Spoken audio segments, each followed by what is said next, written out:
Kansas, trying to win the title for the first time since 1988. I don't think that fashion statement by Roy is going to catch on big time in Chapel Hill.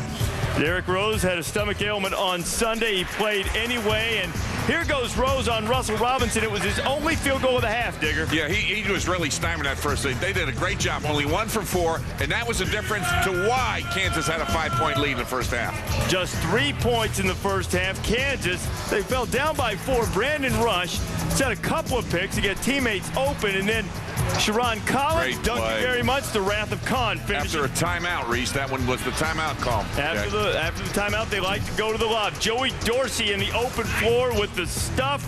And then a little message for the freshman Cole Aldrich. Kansas up in transition. Brandon Rush finds Darrell Arthur, Dick. I'll tell you, Arthur was big the entire night at 20 and 9. There he is with a jam. He really made big plays on the interior. In the second half, Derrick Rose comes alive. The lob, Dorsey with the stuff. Take another look. Rose 8 assists on the night. Dorsey, who didn't score in the national semifinals, giving Memphis a 1-point lead. It's a 3-point Kansas lead. Rose driving again. First field goal in almost 25 minutes of game time, and he was not done. Here's the box and one that Calipari mentioned as they were chasing CDR, and it left Rose open at the top. Yeah, and that's like giving him a layup because he makes his 3, and this is their first lead up 49-47, and Kansas doesn't come back until they tie it to go overtime. And it seemed to energize Rose, Jay. Rose did a really good job in the second half. In the first half, he looked like a freshman. In the second half, he played much better, really attacking off the bounce. And a little showing off. We can draw the foul on Chalmers and hang and kick it off the window and score. Tigers would go on a 9-0 run. They would build the lead to 7. That was ruled to 2. Rose hit the shot, finding some friendly San Antonio banking out. I'll tell you one thing. He was praying. He went to St. Mary's on that baby. That was a Hail Mary all the way. Late in the game, under 2 minutes to go, this was perhaps the momentum-changing play of the game. The steal on the inbounds to 3. Kansas down by 4. 4-point game, buck 15 to go. CDR's at the line, shooting the front end of a 1-and-1. Put it on the front of the rim. Kansas ensuing possession. Darrell Arthur. 2-point game. 16.8 to go. Douglas Roberts had already missed the first of 2 free throws. Now on the second one. But Robert Dozier bails him out. Got the offensive rebound. Rose is fouled. Rose would go to the free throw line, chance to make it a 2-possession game, and on the first one, the freshman missed it. Hit the second one, his only miss of the game. Now with 10 seconds to go, Kansas going the other way, down by 3, Jay. And here they needed to foul. They didn't call a timeout, but Derrick Rose was not looking to foul. He was trying to avoid the foul. They let Chalmers get into his shot. Bottoms overtime. Tied at 63, and Derrick Rose, the heave did not go. He came up a little bit gimpy at the end of regulation, just a quick mild cramp. And as you take another look, Chalmers, it was contested, but knocked it down. He had 18 points on the night. We would go to overtime, where Calipari in his career going into this was 18-6 in overtime. In the extra frame, KU up by 2. Darrell Arthur, Kansas brilliant on the lob. They outscored Memphis 44-26 in the paint. CDR trying to save Memphis, missed the 3. Going the other way, Brandon Rush misses once, but he got it back and put it home. Boy, Memphis didn't hustle to get that rebound. Heads-up play by Darnell Jackson to throw it long. And with a 6-point lead, Douglas Roberts cut it in half with the 3. And under 30 seconds to go, 5-point game. Memphis needing a bucket. Their leading scorer rises up and couldn't get it to fall. And Kansas would celebrate its 3rd national championship, and 13 was lucky.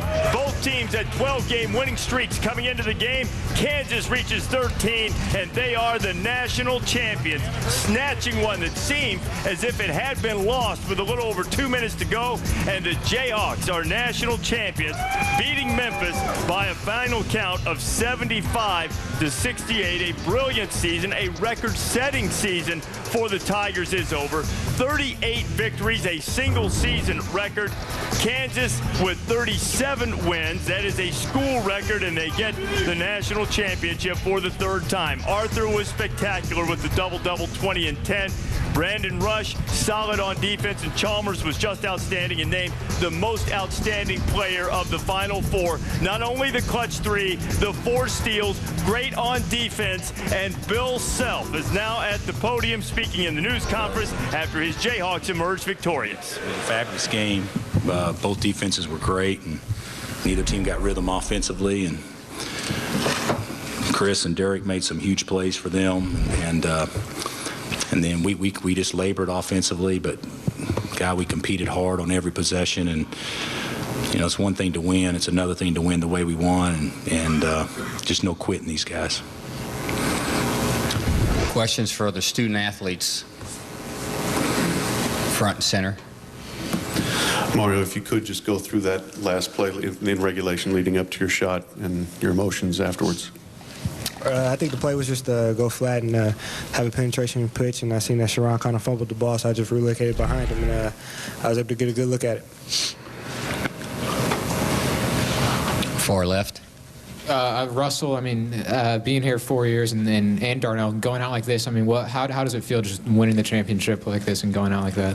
Well, you couldn't have written it any better. It was great effort. Both teams came out and played, and you know, we let it out there on the line, and it was 2 teams out there competing. You know, like I said, there's no way you can write it better. In front of the platform to the left. Could I just ask, maybe we could start with Brandon and go down the road. Can you just talk about what was in your mind that allowed you not to think that you could come back? You're down by 9 points, just over 2 minutes to go. Looks like you're in big trouble. What was in the gut of this team that allowed you to come back? Our whole mindset was just knowing we get one stop and try to get some buckets on the other end. So we just try to pressure out, try to get one stop, and then one stop at a time. Coach Self did a great job in the huddle, keeping guys calm, you know, and relaxed, and guys be able to go out and make plays. Yeah, the main thing is just for us to stay focused, and for a while guys was getting kind of down. A lot of us thought the game was over, but we just kept saying believe. It's a lot of time on the clock, and Coach Self he did a great job making us stay focused. And every time we got the ball out, and we got some great plays, and Mario hit an unbelievable shot. Yeah, I agree with what everybody said, but I think the big thing was last year's 2 games versus Texas. I mean, we was down by 22 and something else. I mean, we was down big versus them, and I think everybody just remembers that game, how hard we fought back, and I think everybody just contributed in, and everybody had the mindset that we can come back and we could do it. Yeah, after I missed the free throw block, I thought the game was over, and Coach called a timeout, and he was just like, you just got to believe, and we came right back, and Mario came down and made the unbelievable 3 to tie the game up, and I just knew that we had the game after that, and they were just on their toes the whole overtime. Did you actually use that word, you got to believe? Huh? Did he actually use that term, you got to believe? Yeah, he said you got to believe. Directly in front of the platform here. Yeah, this is for Darnell and for Daryl both. I wonder if you could talk about the domination you guys had in the paint tonight, particularly what you did to keep Dorsey kind of in check after some of the games he'd had earlier in the tournament. Well, our job was just try to wall up, move our feet, and when a shot went up, just try to block him out. Then for a while, he got kind of frustrated because me and Darrell, we kept putting a body on him, and he kept crying to the refs. And so our job, me and Darrell, all we did was just every time the ball went up, just try to get the rebound and get it out and get some great shots in transition. Yeah, like Darnell said, I thought we did a great job just putting a body on him and keeping them frustrated and not letting them get easy paint touches, and just trying to take it to them on the offensive end. Over here on the right, about 3rd row. Mario, Bob Lutz from the Wichita Eagle. I admire your humility, but are you aware of the historical significance of the shot you made tonight? No, I'm not. I just know that it was a big shot. Teammates had confidence in me. Coach himself had confidence in me, and I mean, it was a big shot for me. Far left by the wall. Jeff Goodman with Fox. Just talk about, Mario, I heard you say after the game that you kind of knew in the back of your mind they're not a good free throw shooting team. Can all you guys address that, and how much of that played into maybe any confidence you had down the stretch that you could come back?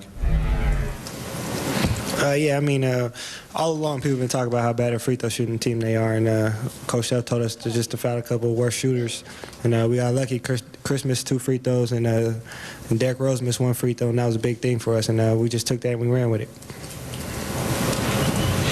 By the post. She's waiting. Go ahead. Are you ready? Mario, were you surprised you weren't fouled there at the end? On the last shot? No, I was surprised at all. I didn't think they was going to foul. I think they was just trying to keep us from shooting a three. And, I mean, I had an open look. I had a person in my face, too. So, I mean, it was just a lucky shot. Were you trying to run away from them, so they couldn't foul you? No, I mean, that was just a play, just relocated. If Sharon drove and I seen he drove and I relocated. And I think the defense was kind of confused on what we was going to do, and I just had an open look. Brandon, can you talk about guarding Chris? And I think he only had 2 buckets after halftime. I mean, he got 22, but how do you feel like you did on him defensively? I think I did a pretty good job on him. I let him get off in the first half. He had 13 in the first half. In the second half, I tried to buckle down, sit down on his left hand or something. And my team helped me out, too. So they did a good job on him, too. Over here on the right. Yeah, Mario, what year was it that you saw the Final Four here as a child, and how surreal is it to have a moment like this? I think it was 2004 when UConn played Georgia Tech, and I mean, that was a great experience for me. I was able to watch one of my good friends, and Jared Jack, who was playing for Georgia Tech at the time, and I talked to him a little bit after the game. He just told me that one day you'll be here, and when you get there, make the most of your opportunity. And that was just something. When we got here, we all believed in ourselves. When Coach believed in us, and we believed in Coach, and we all fought together. Left to the platform. Mario, Mark Kriegel, Fox. Did you think the shot was going in? Yeah, I thought it was going in when it left my hands. I mean, it felt pretty good when I released it. Brandon, yesterday you talked about all the adversity. Well, I don't know if you can really tie the two events together, but perhaps sometimes a coincidence, fate bringing things full circle. The last 2 championship games for Kansas, both played on April 7th, both against a scintillating opposing freshman, and both at least contributed from the free throw line to the outcome of the game. In 2003, Kansas missed 18 of its 30 free throw attempts and lost to Syracuse, and then tonight in the championship game, 15 opportunities from the line, but they made 14 of them. Combined with Memphis' struggles at the end of regulation, gives the Jayhawks the national championship. A couple of things that we noticed from listening to the coaches talk in the post game afterwards was the fact that John Calipari said that he felt like his team was going to foul and instructed his team to foul, although as you watched the play unfold, it didn't really appear to be so. There was no way they were trying to foul. They had multiple opportunities from the time it was inbounded till the time it went across half court, and it went to below 6 seconds. And then when Chalmers got it, there was another chance to foul because Rose had switched off on him. They could have fouled him 3 or 4 times and never got close to fouling. Well, that gets back to what you said earlier about calling the timeout to make sure everybody knew their assignment. It looked there that some kids were totally confused and playing just in terms of what was happening. There was no set mental attitude as to what we're going to do. You know, I really think that's a great point because I believe that they just didn't know. Chaos. Should we foul or shouldn't we foul? I don't want to foul. Nobody told me to foul. That's where the timeout you talked about would have helped. And I think that had to all be straightened out in a timeout. And you would have called the timeout. Definitely. Yeah, you had 2 left. But and you look at that whole scenario as we see it again, you've got to be thinking mentally, whether it's a time or not, how we lost to Tennessee at home. And everybody harped on that. And when you look at why that happened and how it happened, I wouldn't have left that my mindset. I really think it would have gone, Jay, to the other way. But they had an opportunity to foul. So let's take a look at this and see why it broke down. Well, I would not think I would think back to the Tennessee game. Here's in the spotlight is Collins had the ball. Now Chalmers had it. Now Rose got up and contested it, but you saw him at one point just back away. Yeah, he put his arms back as if he was trying to avoid fouling, and there was no chance to reach in. Nobody tried to reach in and foul Chalmers before he could get into his shooting motion. I mean, there was no way that fouling was in their minds. No way at all. If we run it again, the very last thing, watch the shot and then watch the inbounds that Memphis makes. There's a chance to throw it ahead quicker than this. Now throw it Up the floor right away instead of there's a guy open, and they could have at least got a closer shot. But I don't think they thought very well through the whole final series. And that's where the timeout would really tell them they were in situations. shock. When Chalmers made that Hail Mary, as Dick called it, they were in shock and couldn't believe that they were a 9-point lead and end up going into overtime on Chalmers' shot. They were in shock to start that overtime, and that's when Kansas scores 4 straight points, and that was the difference. But the coach is not supposed to be in shock. The clock stops at 2 points with just over 2 seconds to go. You call a timeout, you set something up so you can go long and give yourself a better opportunity to win. Guys, I don't want to beat a dead horse, but I'm telling you now, they make 14 free throws in a row, Kansas. They brick free throws at the end of the game. End of story. And it certainly did hurt Memphis. It helped Kansas, cause who had not shot free throws very well in this tournament, but that does not matter because they shot them well on championship night, and it is set forth a joyful celebration in Lawrence, Kansas, where the Jayhawks have won the national championship for the 3rd time in school history.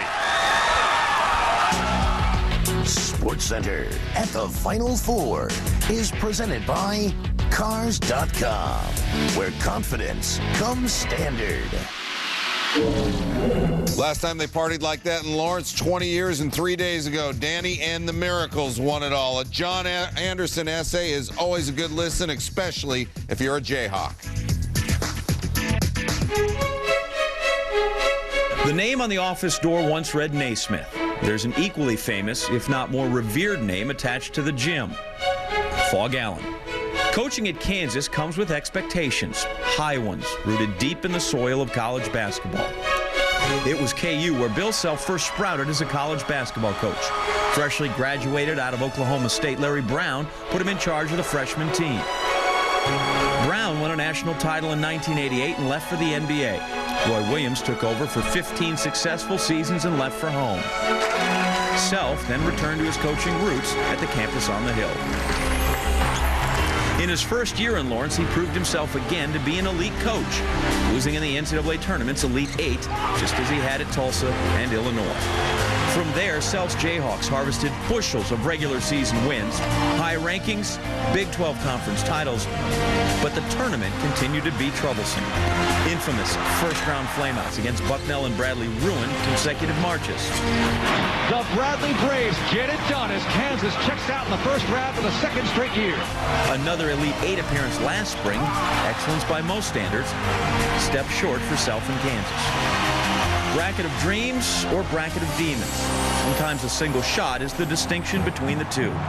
When underdog Davidson and Stephen Curry had a shot to crush KU's hopes again, KU's defense forced someone else to take the shot. Curry looking for the shot. Hands to Richards for 3 and the win. No! Some teams have one shining moment. Others have one clanking moment. The miss put Self in his first Final Four. And in San Antonio, his team bloomed in full, wiping out North Carolina and wiping away 5 years of fan frustration and bitterness towards the Tar Heels Williams. What does it feel like to go to the title game? Bill Self's finding out. Memphis fought in the final, but the final score favored Kansas. Kansas wins the national championship in overtime.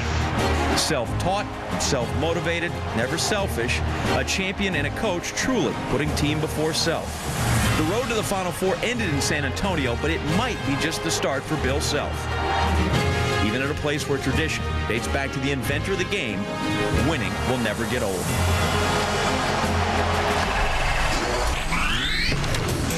All right, our game-changing performance of the NCAA tournament. We got to go back to Ty Rodgers and his three-pointer to beat Drake. And in honor of Rodgers, Pontiac's going to be making a donation of $100,000 to Western Kentucky's General Scholarship Fund. The Pontiac game-changing performance is brought to you by the first ever G8 from Pontiac, the official performance machine of the NCAA. Hey, that was a big shot, but there was a big shot tonight as well, one that got the party started for the Kansas Jayhawks. And it may have gotten Mario Chalmers our king of the night. SportsCenter, brought to you by Cars.com, where confidence comes standard. King of the Night presented your way by Burger King. Mario Chalmers, he hit the three-pointer with 2 seconds left in regulation. Send the national championship game into overtime. Chalmers, 18 points, named the Final Four most outstanding player. Group of players we choose as our King of the Nights, and we go with Curry. He has to be on any list of this year's top tournament performers. The other players you see here helped the team to the title game, but Chalmers is our obvious choice as the King of the Night. King of the Night is presented your way by Burger King. Log on to ESPN.com's homepage each Tuesday from 9 to noon Eastern. Tell us who should be crowned the King of the Night. Tulsa World reporting Oklahoma State's going to make a big run on Bill Self. That's his alma mater. But for now, enjoy what you just did, Coach. Yeah. He may have more than a championship to celebrate coming tomorrow. We enjoyed watching it. He's Stan. I'm Neil. See ya. Bye. SportsCenter is online all of the time on ESPN.com. For breaking news, scores, and highlights, go to SportsCenter on ESPN.com.